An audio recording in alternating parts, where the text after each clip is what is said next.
The Cuban Adjustment Act of 1966 is a decades-old immigration law that many Americans have forgotten about and aren't even talking about in this heated environment of debates about immigration. And I wanted to talk about the Cuban Adjustment Act and ask you, the viewers, is it time for the Cuban Adjustment Act to go away?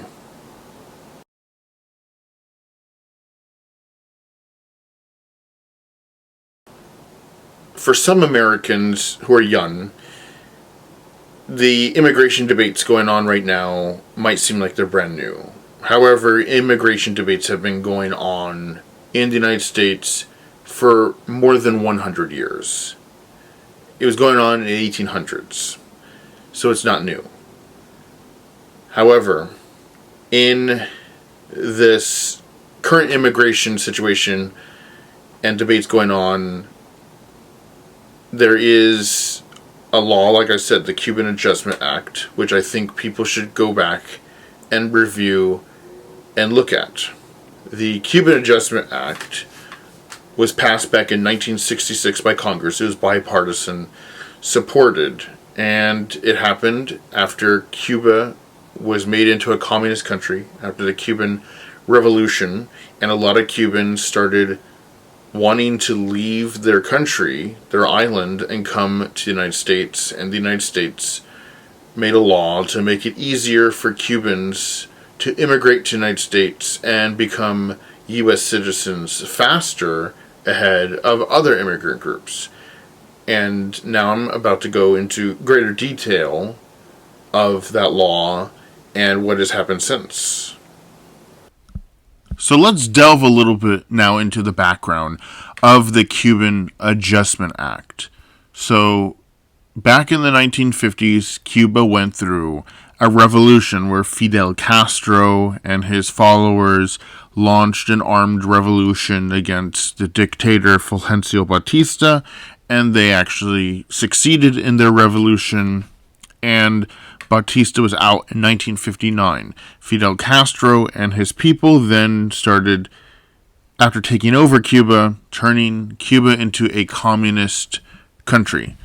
And the Castro government did some pretty radical purges and stuff, taking over, and there was definitely some persecution, and there's a lot of Cubans who wanted to get out of Cuba, who did not want to be part of the new communist government. And the United States in the 1960s was dealing with a huge wave of Cubans leaving their country and coming to Florida. So the United States decided to make it easier for Cubans to come to the United States.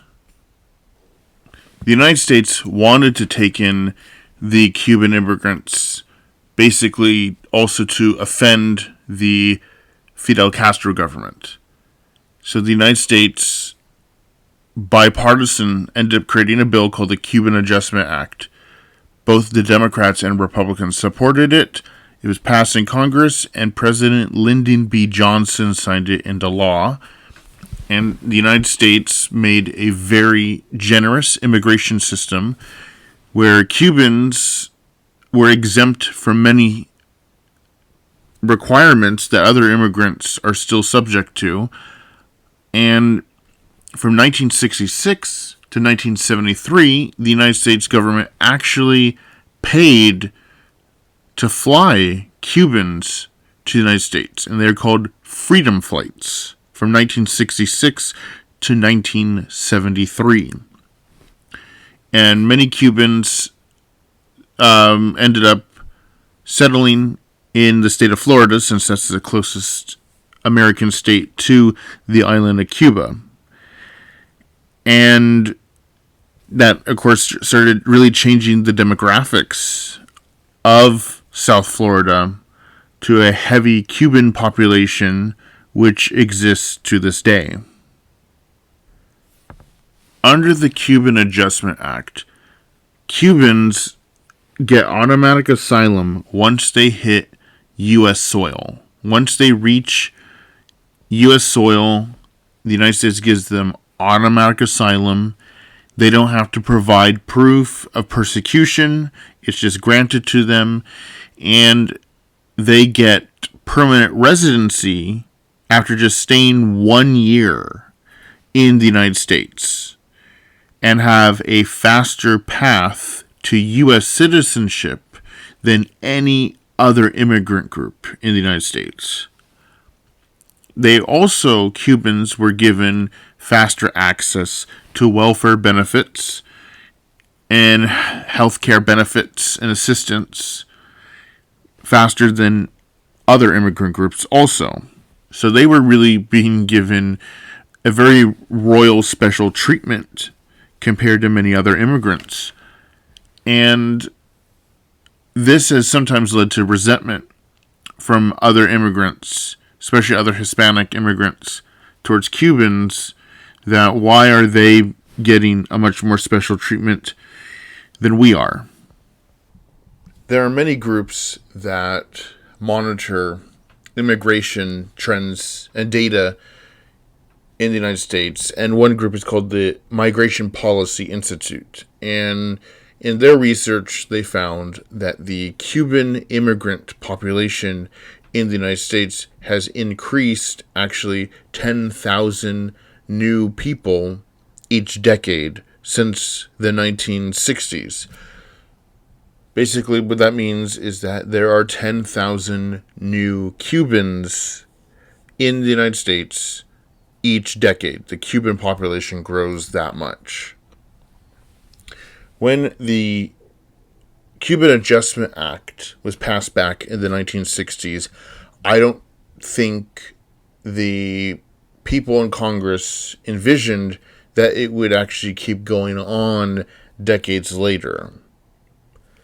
In the 1960s, in the 1970s, it seemed practical to want to bring in fleeing Cuban refugees who probably were going through legitimate persecution from the new communist government of Fidel Castro during the 1960s. But by 1980, that is when it started actually becoming problematic. Starting in the year 1980 onwards, this is when there ended up being some overwhelming Cuban immigration, boatloads coming to the United States, starting with the Mario boat lift of 1980, where over 10,000 Cuban immigrants left Cuba and came on boats, and they overwhelmed the state of Florida. In fact, there was even some riots that broke out in Florida in 1980 after this.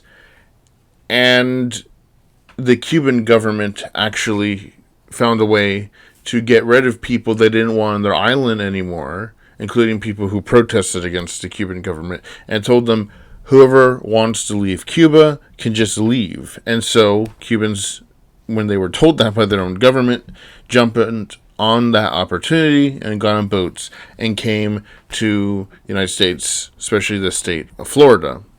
And the United States was overwhelmed several times by a bunch of Cuban immigrants at once. There have been many wonderful Cubans who have come to the United States and contributed a lot to the United States.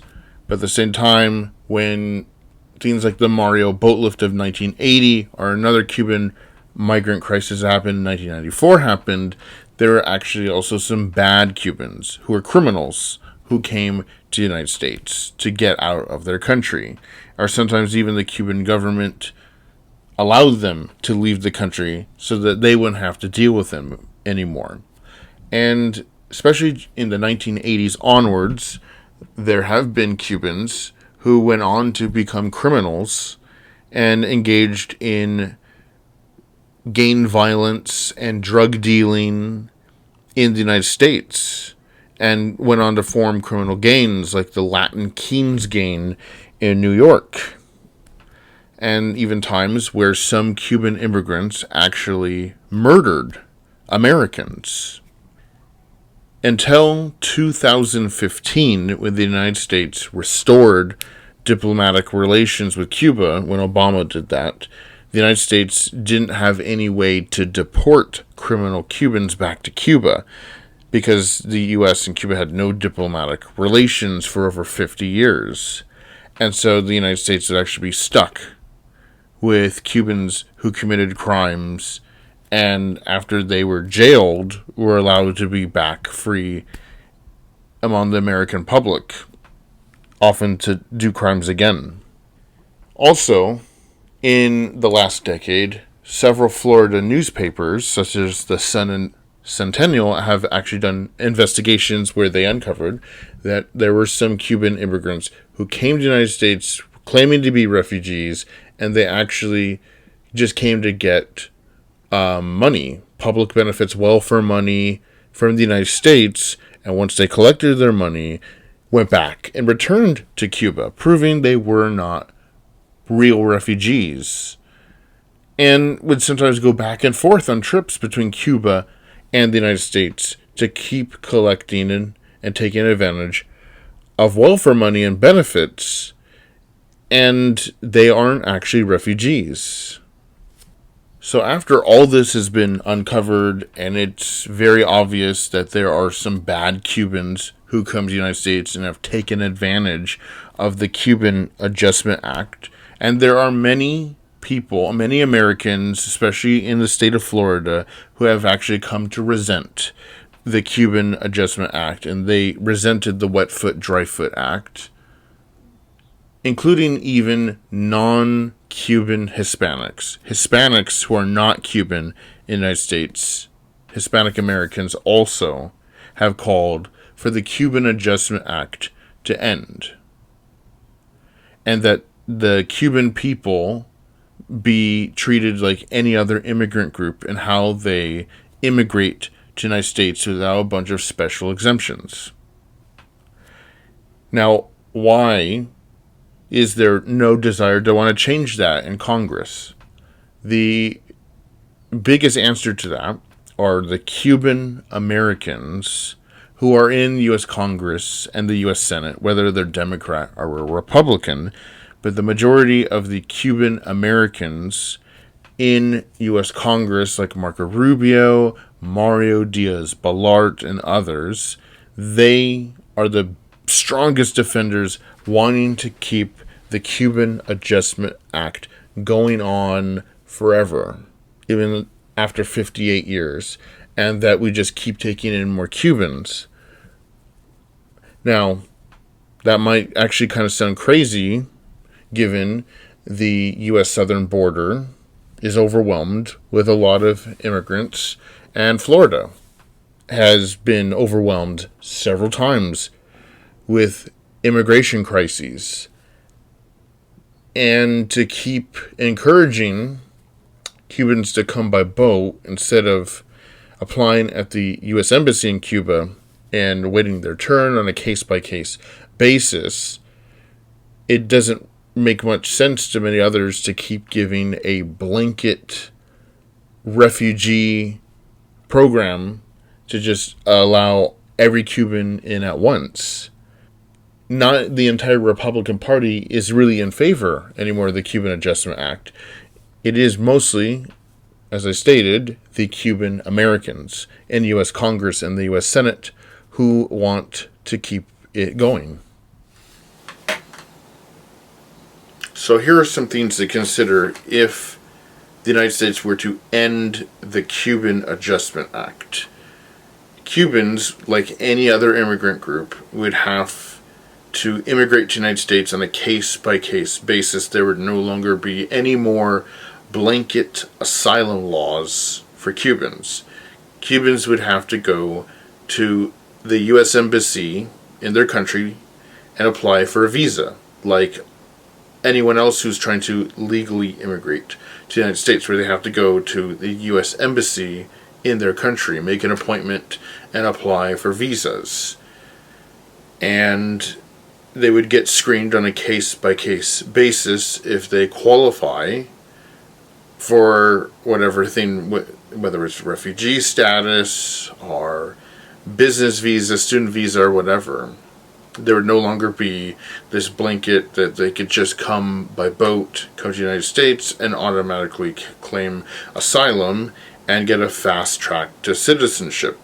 If the Cuban Adjustment Act were to end, that would go away, and Cubans could be deported like any other immigrant group would. So it's up to you, the viewers. Is it time for the Cuban Adjustment Act to end? And if you do believe that the Cuban Adjustment Act should end, you should, especially if you're in the state of Florida, write to, especially if you have a Cuban American as your Congress member, or Cuban American senator, that they need to stop supporting these pro-Cuban Adjustment Act views, and then that law should be repealed. It is time for it to go away, if you believe that. So, write in the comments what you think about this issue.